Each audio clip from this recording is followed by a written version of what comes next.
Hey everybody, it's Sunday and it's time for Storytime.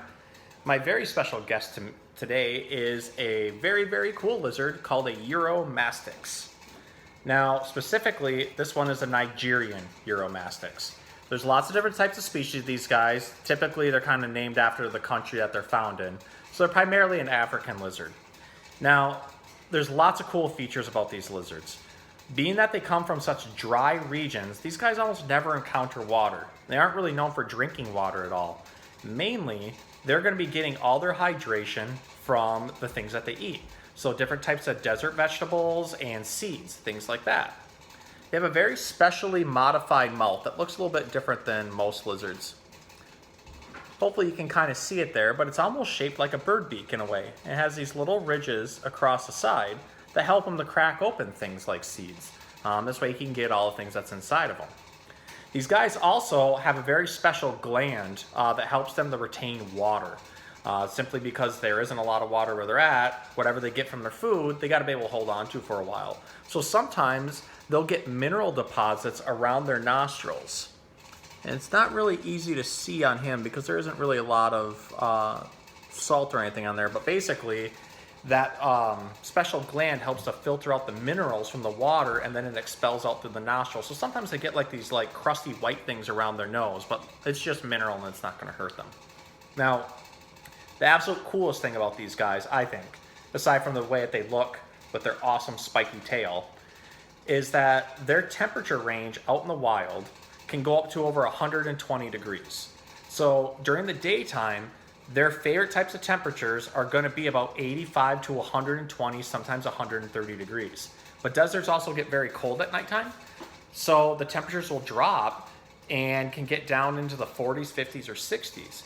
So basically, these guys can see almost 100-degree difference in their temperatures from nighttime to daytime. Now, during those times, whether it's too hot or too cold, they'll just tuck in between rocks or even like little holes in the ground to go cool down.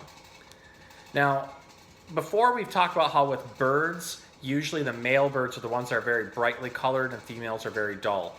And we don't really see that with a lot of other animals. We'll just see different types of features on it that are a little bit different. Well, the Uromastyx is actually a lot like a bird in that. The male Uromastyx are almost always brightly colored, while the females are usually dull colored. This one appears to be a young male because he's got some fluorescent yellow going on.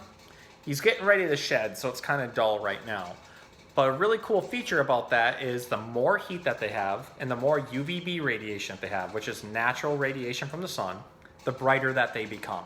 So under the right conditions, these guys can sometimes be fluorescent yellow, like basically brighter than a sticky pad note. So they have lots of really cool features. They get a decent size. This one's a juvenile. You can see he's about the size of my hand, but they can actually get about this big or longer. So basically from here down to here. So on that note, we're going to go ahead and we're going to read him his story.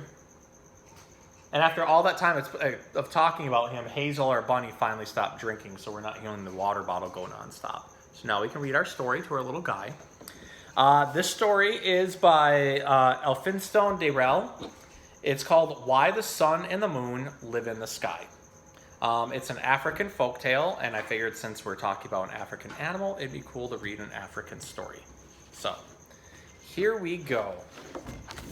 I haven't actually opened this one up because the pages are a little stiff. I actually got this book and a bunch of others at a local store called Horrocks, which is basically a big farmer's market. So if you live in the Lansing area, you should check out Horrocks.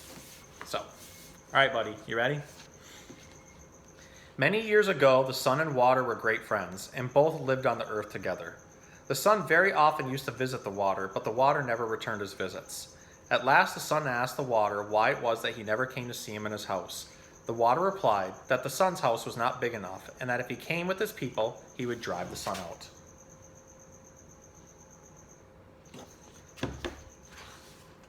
The water then said, "If you wish me to visit you, you must build a very large house. But I warn you that you'll have to be a very large place, as my people are very numerous and take up lots of room."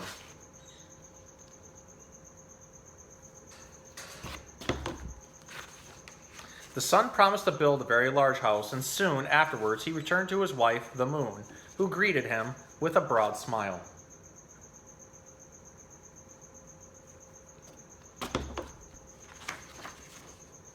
The sun told the moon that he had promised the water, and the next day began building a large house in which to entertain his friend.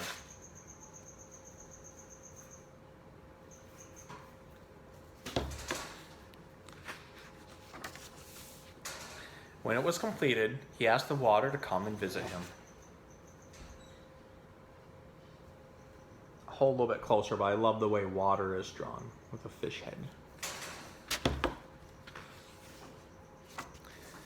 When the water arrived, one of his people called out to the sun and asked him whether it be safe for the water to enter, and the sun answered, "Yes, tell my friend to come in."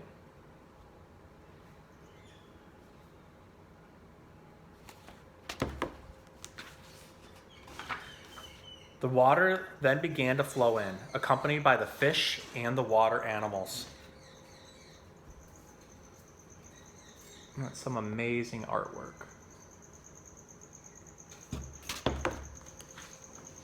Very soon, the water was knee-deep, so he asked the sun if it was still safe, and the sun again said yes, so more of them came in. When the water level was to the top of a man's head, the water said to the sun, "Do you want more of my people to come?"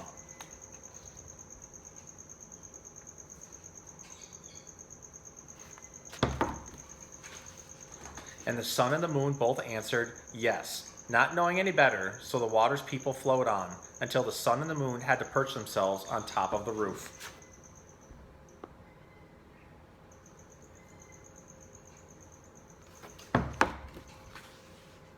Again, the water addressed the sun. He received the same answer, so more of his people rushed in.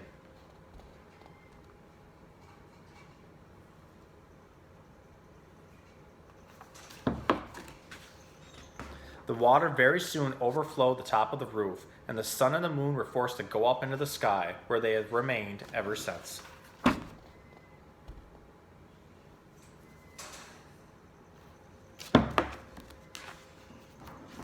The end. Well, that was a very cool story. The illustrations were by Blair Lent, and I love seeing native type illustrations, whether they're Native American or African or Indian or Asian. It's just really cool to see the type of history and the way that people are drawn and the way that animals are drawn. So I hope you guys learned a little bit something about our Uromastyx friend who comes from Nigeria.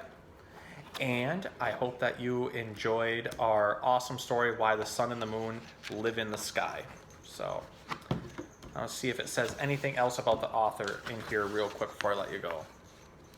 Oh, here's something really good before I let you go. The story of how the sun and the moon came to live in the sky is told here as it might have been with African tribesmen dressed to represent the elements and the creatures of the sea. The story was originally told by Elphinstone Dayrell, a district commissioner of southern Nigeria, in his book, Folk Stories from Southern Nigeria, West Africa, published in 1910. And he heard the story from the Efik Ibibio peoples of southeastern Nigeria. But the illustrations have been influenced by all Africa, and they do not represent any one tribe or country. So it's pretty cool that the author is actually from Nigeria, and we had a Nigerian lizard here to represent. So it's like he was here in animal spirit form. Right, buddy? Want your close-up? Apparently he doesn't like to see himself on camera. So hope you guys had fun, and we'll see you next time.